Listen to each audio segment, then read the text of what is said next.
The gentleman is recognized for 5 minutes. Mr. Speaker, we just voted on this so-called stimulus bill that wasn't even available for us to see until late last night. It should come as no surprise that this monumental piece of legislation, there are items in it that could not have survived careful scrutiny in the light of day. Many of my colleagues have pointed out the wildly extravagant spending and the lack of real job creation and economic recovery in this bill.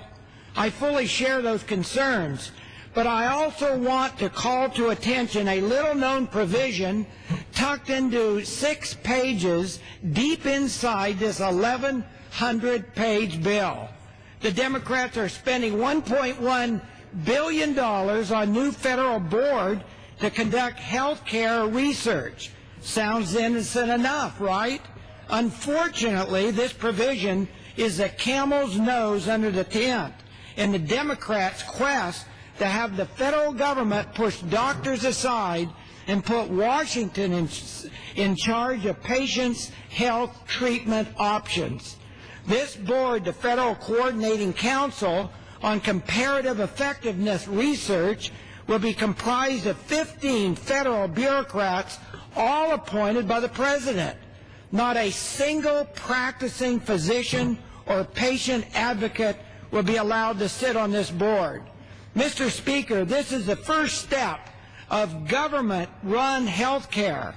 Despite numerous requests from patient groups, this bill does not include a single protection to ensure that this research will not be used by Medicare, Medicaid, VA, DOD, or private health insurance to deny access to needed treatments.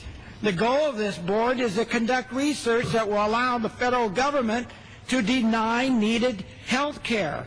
Physician groups are very concerned that this board and its research will significantly harm patient-doctor relationship. Other governments have been using this research to deny medically necessary care for years. The British government currently uses similar research to restrict treatment using a formula that divides the cost of the treatment by the number of years the patient is likely to live. Treatments for younger patients are more often approved than treatments for diseases that affect the elderly.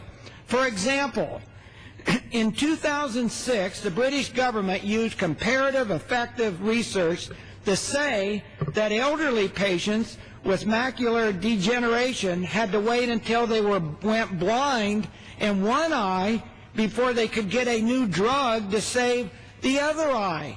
It took almost 3 years of public protest before the board reversed its decision. Mr. Speaker, Americans expect better and deserve more.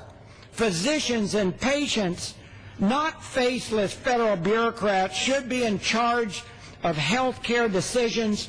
Republicans will continue to fight to keep this federal government out of our Americans' medicine cabinets. In the very near future, I'll be introducing legislation to protect patients from the misuse of comparative effective research and ensure that seniors continue to have access to medically necessary treatments. Mr. Speaker, I urge every member of this House to join me in this effort. I yield back the remainder of my time.